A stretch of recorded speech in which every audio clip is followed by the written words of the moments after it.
రామాయణాన్ని మీరు చదివితే అసలు ఒక అన్నగా, ఒక తమ్ముడిగా, ఒక కొడుకుగా, ఒక బావగా, ఒక అల్లుడిగా అసలు ఎలా నిలబడాలో, ఎలా మాట్లాడాలో, ఎలా ప్రవర్తించాలో అర్థమవుతుంది.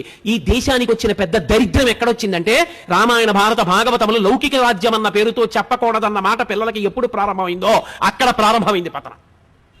రామాయణ భారత భాగవతాలు పిల్లలకి చెప్పడం పాఠ్యాంశములుగా మారితే అప్పుడు నిజంగా అర్థమవుతుంది. సుఖమన్న మాటకు అర్థం ఏమిటో రామాయణం వింటే అర్థమవుతుంది.